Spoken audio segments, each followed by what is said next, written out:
Welcome back, loyal fight fans, to another epic round of boxing. Today we're going to do a quick episode to touch on the Robson Conceicao versus Shakur Stevenson fight that will take place tomorrow on a Friday. I'm kind of glad that just by chance I've been busy and am fitting this episode in now, because actually kind of the big news to take away from all this just happened a couple hours ago when Shakur Stevenson did not make championship weight. This fight is at 130 pounds. He weighed in at 131.6 pounds. So missing weight by 1.6 pounds and therefore losing both his belts on the scale. There's a couple different angles to touch on with this subject. So first, we're going to kind of, as we do here on this podcast, go all over the place. First, I would say that, people that wouldn't have any sort of issue with this whatsoever, I guarantee it's just you're a Shakur Stevenson fan and you are looking at a giant Shakur Stevenson fan. I think the world of Shakur Stevenson. I'm the guy that's been screaming from the rooftops that you might have heard about Shakur Stevenson eventually moving up to 135 and having kind of an easy night's work with the Ryan Garcia in a big fight, even beating Devin Haney. I totally believe that. Probably beating Tank Davis, and quite possible that he could even beat Vasily Lomachenko given the style matchups there. But yeah, I'm a huge fan. But I think first and foremost, you got to check yourself. If you're a fan of a guy, and we touched on this as far as the Canelo Triple G stuff, man, I guarantee that if any of you out there say you don't have any kind of issue with this, it's not that you don't have any issue, period. You would definitely, I would imagine, and it's what I've seen my whole life, you definitely jump right on, throwing somebody under the bus if it was a fighter you happen not to like so much, or going against the fighter you like if they miss weight like this. You'd say it's unprofessional. You'd say, look, you'd say all these things. So I do think we have to stick to our guns on that a bit. If you care at all, never mind that the guy's the champion of not just one belt, but two. Also, so Shakur Stevenson still wins this fight, you guys. I mean, that's obvious, right? But yeah, I definitely like the fight going over 10 and a half rounds. That'll be on Fight Picks from the future, because Conceicao's a hard guy to hit. He's a guy I like a lot as well. Got a very, very, very slick kind of fighting style, great head movement, uses his feet well, can dart in and out, and can get on his bicycle whenever he kind of chooses to. Guys don't finish him. So I definitely have always liked this fight going all the way. But the missing weight thing, yeah, it's not a good look. It's not a good look, man. And as I just said, and many people talk about in the sport of boxing, I mean, everybody knows it. Eventually, because Shakur is a big 130-pounder, he's a big kid. I feel for him a little bit because it's hard to make that weight for being as big as he is. Now, for the record, Conceicao is very big himself. Conceicao is even taller than Shakur Stevenson.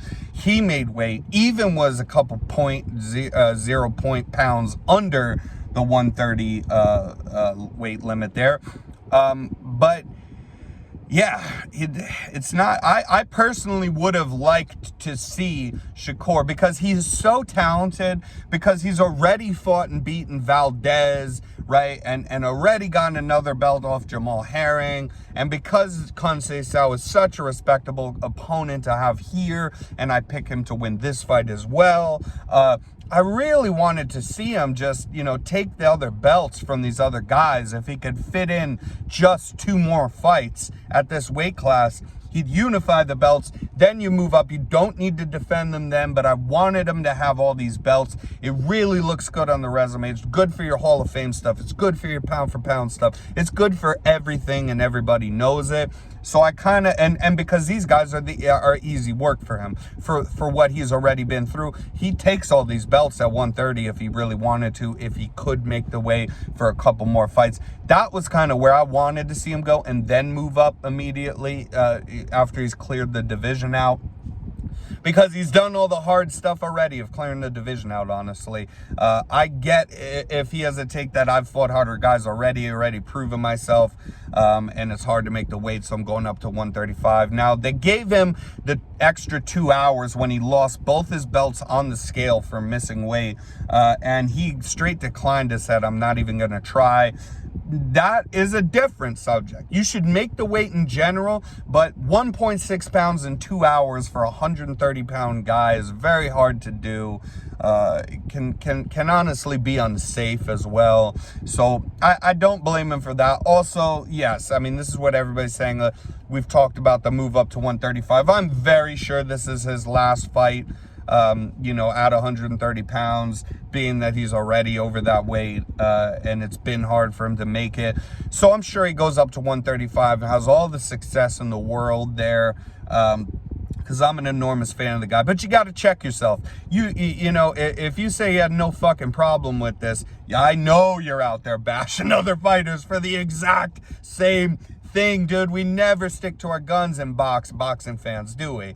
We just never do. It's everything's a bias against another fighter, or a bias in a good way about a fighter. Everything is like that. So it gets kind of sickening a little bit. But yeah, I think that Shakur, as I thought before, same thing applies here. Shakur Stevenson cuts off the ring well. So though Robson Conceicao will move around a lot, Shakur will find a lot of body shots. I believe you'll see a lot of jabbing to the body, hooks to the body when he's cutting off the ring, while Conceicao's trying to get away and escape back to the center.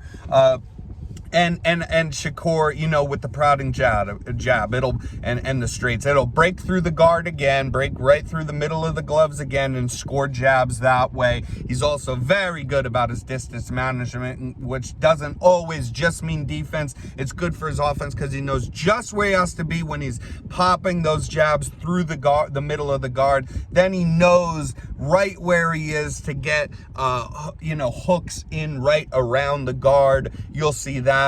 It's going to be a vintage Shakur Stevenson performance.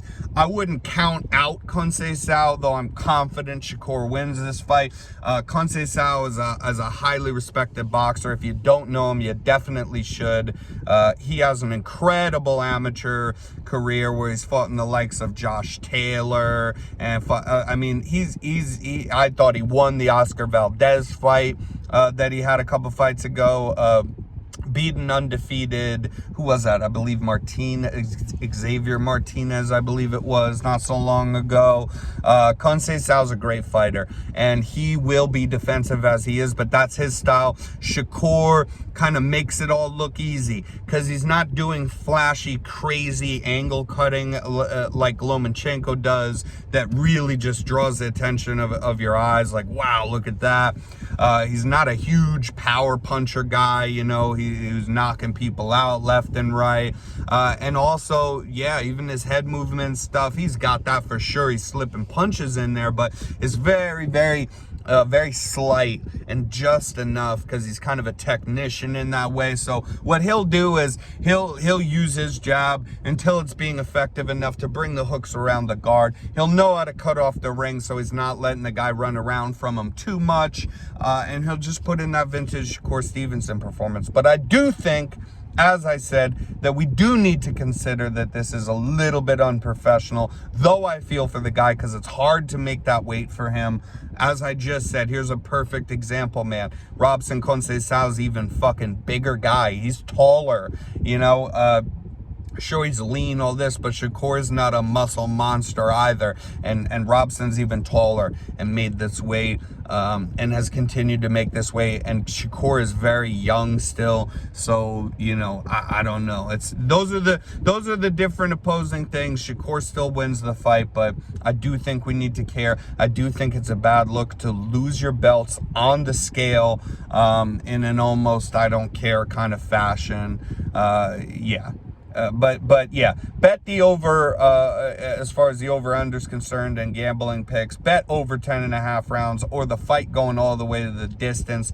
If that's even better odds for you, I'm going to probably do that. Last I checked, it was about -170, -180, which is pretty good because that seems like a safe pick. And yes, of course, this will be the last fight at 130 pounds, especially after losing the 2 belts that he had on the scale already.